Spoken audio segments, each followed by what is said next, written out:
देवकी नंदन मिश्रा जी, आपके बारे में अगर बात करें तो जब आपने पत्रकारिता की शुरुआत की थी, गोरखपुर से आपने इसकी शुरुआत की है, क्राइम रिपोर्टर शुरुआत की, उस वक्त एक नाम जो है वो बड़ा गूंज रहा था पूरे मतलब उत्तर प्रदेश में और बिहार में उसकी धाक थी, श्री प्रकाश शुक्ला।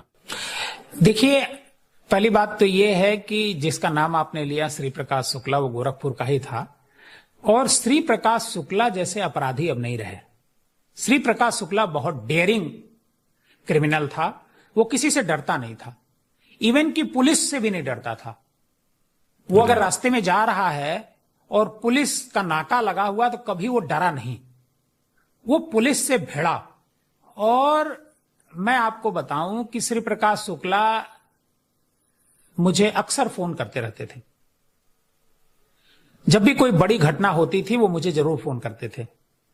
और उस समय मोबाइल का दौर नहीं था, तो ऑफिस में 11 बजे मीटिंग होती थी, तो कई बार वो 11 बजे करते थे और कई बार दोपहर में भी करते थे। नहीं बात हो पाती थी तो शाम को 4 बजे के आसपास करते थे, बात होती थी।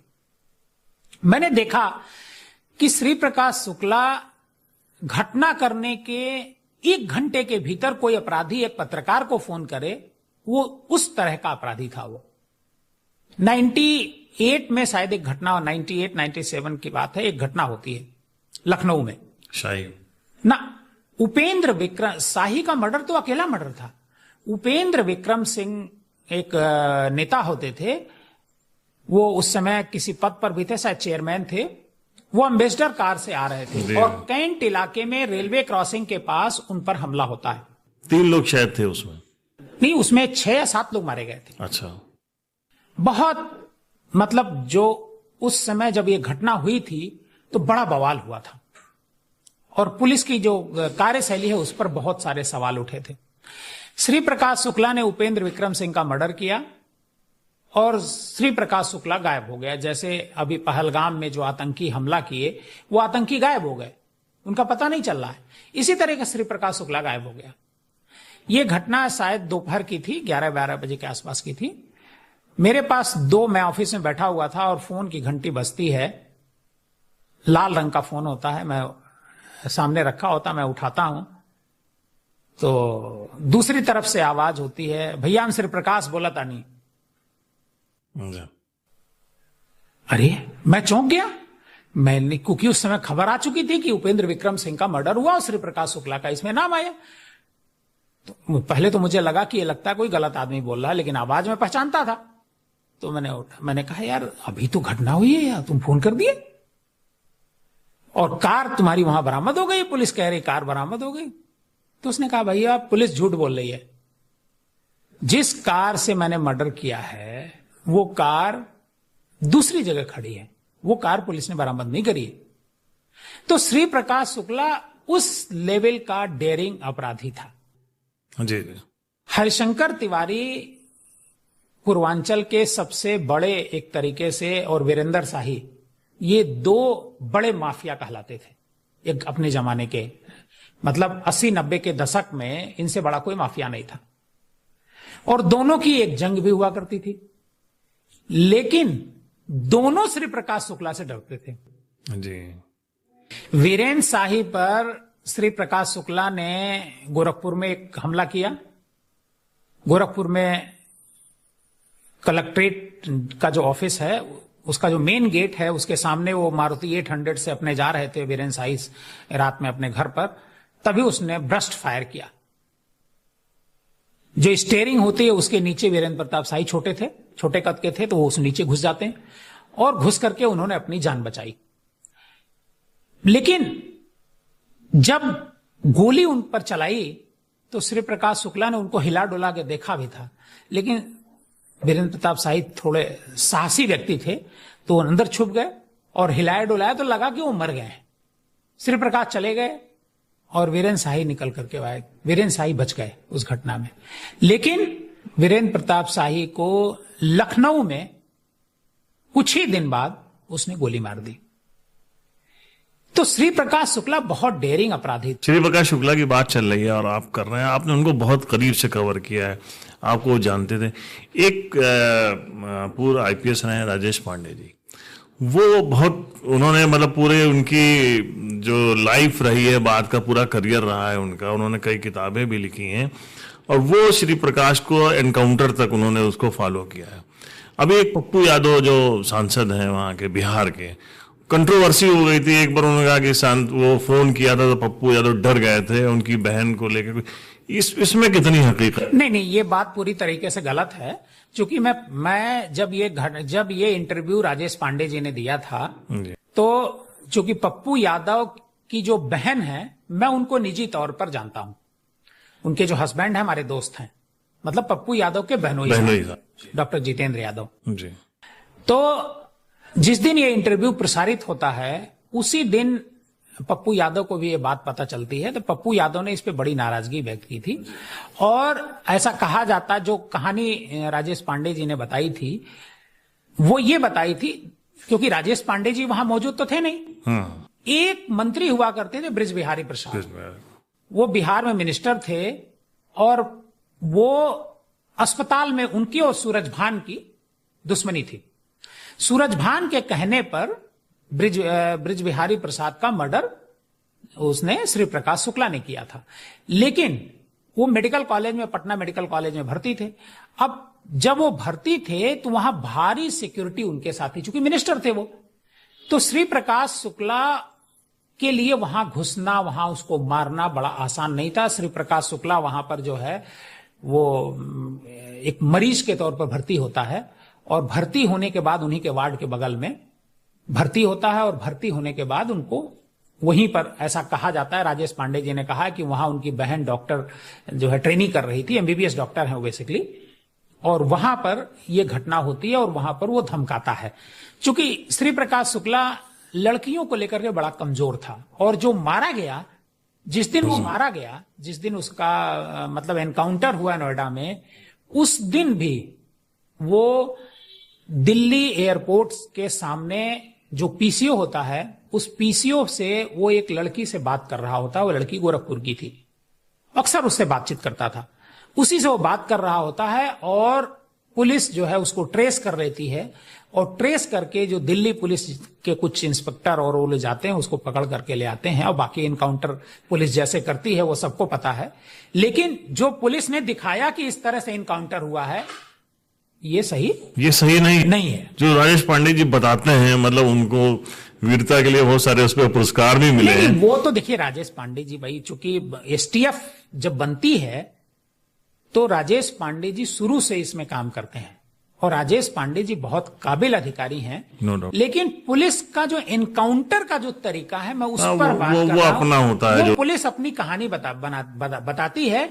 लेकिन मेरी जानकारी है कि वहां उस पुलिस बूथ से उसको पकड़ा गया था और जो लोग पकड़ने वाले थे, जल्द ही इस बारे में हम एक किताब भी लिख रहे हैं, उसमें मैं इस बात का खुलासा करूंगा कि आखिर वो सच्चाई क्या थी।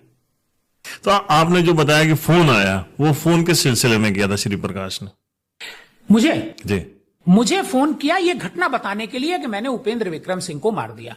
वो अक्सर ही फोन करता रहता था, जब भी कोई बड़ी घटना करता था वो फोन जरूर करता था। और मैं ही नहीं, कई पत्रकारों को, लखनऊ के भी एक आध दो पत्रकारों को फोन करता था, बिहार के भी पत्रकार थे।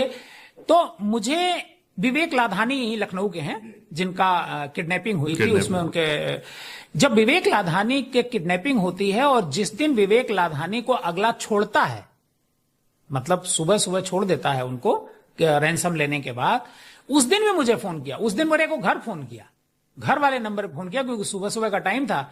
मेरे पिताजी ने फोन उठाया, मैं उस समय सो रहा था, तो पिताजी ने फोन उठाया। पिताजी ने पूछा कि वो कौन, तो उन्होंने कहा कि हम श्री प्रकाश बोलता नहीं, जो उनका अंदाज था ऐसे बोलते थे श्री प्रकाश शुक्ला कि हम श्री प्रकाश बोलता नहीं बाबूजी प्रणाम, और भैया जगेंगे तो बता दीजिएगा। तो उन्होंने मुझे बताया कि जब मैं जगा कि अरे कोई श्री प्रकाश का फोन आया, लाल हमारे पिताजी ने बताया। तो मैंने कहा अरे कोई श्री प्रकाश नहीं, श्री प्रकाश शुक्ला का फोन था। तो पिताजी हमारे बड़ा नाराज हुए मुझ पर कि उससे संपर्क क्यों। बोले तुम नौकरी छोड़ दो, ये सब काम छोड़ दो, अपराधियों से संपर्क मत रखो। हरे हमने कहा मैं थोड़े संपर्क रख रहा हूं भाई, मैं क्राइम रिपोर्टर हूं, मुझसे अपराधी संपर्क कर, मैं तो फोन करता नहीं हूं। और श्री प्रकाश की आदत थी कि पत्रकारों हाँ, को वो बताना, फोन इतना करने से पहले भी करता था ना वो, नहीं, घटना करने के करने के बाद बाद करता था। कभी घटना के बारे में वो बताता नहीं था कि अच्छा। मतलब मैं घटना करने जा रहा हूं। ये नहीं, ये बात गलत ये है। जो लोग बताते हैं वो गलत नहीं, बात ये है। टोटल गलत है। एक यूके बंसल होते थे गोरखपुर में आईजी, जी। क्योंकि मेरे फोन पे लगातार फोन आते रहते थे, तो वो आईजी थे, उन्होंने फोन किया मुझको एक दिन कि मिश्रा जी आपकी श्री प्रकाश से बहुत बातचीत हो रही है। भाई मैं, चूंकि उसका बड़ा आतंक था, इतना टेरर था, तो मैंने कहा भाई मैं क्या करूं, फोन कर रहा है, मैं उठाता हूं। जी। तो मेरी इस पे जांच भी हुई थी अच्छा अच्छा। कि आप श्री प्रकाश से तो अपनी खबरों में आप ये चीज लिखते थे हाँ, कि? बिल्कुल लिखते थे। एक बार तो उसने गोरखपुर में एक मर्डर किया जी। और पिस्तौल लेकर के चला गया, मतलब जो पिस्तौल भी उनसे छीनी, तो पिस्तौल लेकर के चला गया। तो उसने मुझे पिस्तौल का नंबर, पिस्तौल पे एक नंबर होता है, वो नोट करा दिया। तो मैं जब अगले दिन खबर लिखा, उसमें अपने पिस्तौल का नंबर भी लिख दिया कि ये पिस्तौल का नंबर है, ठीक है। जैसे अभी जो खबरें चलती हैं, भाई कोई खबर आती है तुरंत इंस्टेंट चल जाती है, लेकिन पहले के जमाने में तो ऐसा होता नहीं था, इंस्टेंट कोई खबर चलती नहीं थी, अगले दिन ही छपेगा। मैंने पिस्तौल का नंबर लिख दिया। उसी के बाद यूके बंसल जी का मेरे पास फोन आया और यूके बंसल जी ने कहा मिश्रा जी आपकी बहुत बातचीत होती है, हर चीज आपको बताता है वो। तो मैंने कहा मैं क्या करूं, मैंने तो कभी उसको फोन किया नहीं, श्री प्रकाश ही मुझे फोन करते रहते थे। जी जी। अच्छा, एक आपने इतना करीब से कवर किया, तो इसमें कितनी सच्चाई है कि मुख्यमंत्री के कल्याण सिंह को मारने की सुपारी ली थी उसने, ये जो बातें कही जाती, इसमें सच्चाई कितनी? अब देखिए, चूंकि मैं उस समय लखनऊ में नहीं काम कर रहा था, लेकिन मैं आपको एक बात बताऊं कि मुख्यमंत्री की सुपारी लेने जैसी कोई बात मेरी जानकारी में कभी नहीं रही। और अगर मुख्यमंत्री की अगला सुपारी लेता, जैसा वो कहा गया एसटीएफ के गठन के समय, तो इस बारे में वो जरूर बताता मुझे, कभी न कभी जरूर बताता। लेकिन उसने कभी मुख्यमंत्री की बात उसने नहीं करी। और श्री प्रकाश शुक्ला ने 2-3 तरह के लोगों को ही हमेशा टारगेट किया। पहला तो जो उसके दुश्मन थे, जिनकी उसके या उसके दोस्तों के साथ जिनकी भी दुश्मनी थी, पहला उनको टारगेट किया। दूसरे नंबर पर वो जो बड़े बड़े व्यापारी थे उनको टारगेट किया।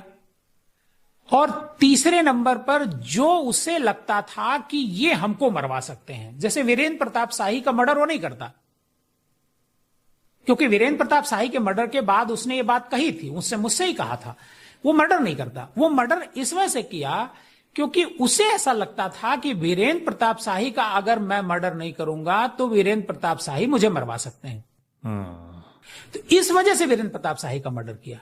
इसके अलावा किसी पॉलिटिशियन का मुझे नहीं लगता है, पॉलिटिशियन से तो उसकी दोस्ती थी। पॉलिटिशियन जो है उसको, अब मैं नाम नहीं लूंगा, पॉलिटिशियन उसको अपने घर में शरण देते थे, तभी वो छुप जाता था, पता नहीं चलता, छुप जाता था, पता। इसी लखनऊ में मर्डर करके पॉलिटिशियन के घर में ठहर दारुल शफा गायब हो गया, वो गायब हो जाता था। आप बताइए, जो घटना जनपथ में हुई थी जिसमें इंस्पेक्टर को गोली लगी थी, जी, वो हमारे एक दोस्त इंस्पेक्टर है, उनका भाई था वो, राकेश। हाँ, राकेश। आप सोचिए कि ये घटना होती है और वहीं पुलिस उसको तलाश नहीं पाती है, लखनऊ से बाहर वो चला जाता है, तो कहां छिपा होगा? अगल बगल ही कहीं छिपा होगा। तो उसके छिपने के जो ठिकाने थे वो पॉलिटिशियंस के ही थे। इस नाते ये बात मुझे सही लगती नहीं है। ये पुलिस ने एक क्रिएट किया, माहौल क्रिएट किया कि कल्याण सिंह जी का जब नाम आ जाएगा, चूंकि वो चीफ मिनिस्टर थे, तो इसको हमको टैकल करने में, ये फोर्स बनाने में ये आसानी होगी, मुझे ऐसा लगता है। ये अधिकारियों का भी खेल, पुलिस अधिकारियों जी। पूरा प्लान। अच्छा सर, कहते हैं कि इसका जो रुपया पैसा होता था, जो ये कमाता था, कुछ संपत्ति इसने, मतलब बहुत पैसा इसके पास आया था, वो इसके बहुत सारे मिलने वालों के पास रहता था, और जब इसका वो एनकाउंटर हो गया तो वो सब अमीर हो गए। कितनी सच्चाई है इसमें? ये बिल्कुल सही बात है। श्री प्रकाश शुक्ला का जो पैसा था वो बहुत सारे लोगों के पास है और वो लेकर के अलग हो गए। और श्री प्रकाश शुक्ला के परिवार में उसके भाई थे ओम प्रकाश शुक्ला, वो भी अब नहीं रहे। तो जो कुछ रिश्तेदार थे, कुछ उसके बहुत खास जानने वाले थे, तो पैसा तो कहीं ना कहीं रखता ही था। तो वो जो पैसा था, बाराबंकी के ही एक साहब हैं, उनके पास बहुत पैसा है उसका, लखनऊ में कई लोग हैं, गोरखपुर में कई लोग हैं, गोरखपुर के कई लोग जो लखनऊ में आज की तारीख में। आपकी किताब में क्या नाम आ सकते हैं ऐसे लोगों के? अब ऐसे लोगों का क्या नाम मतलब चूंकि देखिए, मैं नाम तो अभी ले सकता हूं, लेकिन नाम इस वजह से नहीं लूंगा क्योंकि हमारे पास इसका कोई प्रमाण नहीं है, और जिस चीज का प्रमाण अभी तक ना हो जी। उसका। वैसे श्री प्रकाश शुक्ला बहुत दिलेर था, वो बड़ी लोगों की मदद भी करता था, ऐसा नहीं है, बहुत मदद करता था।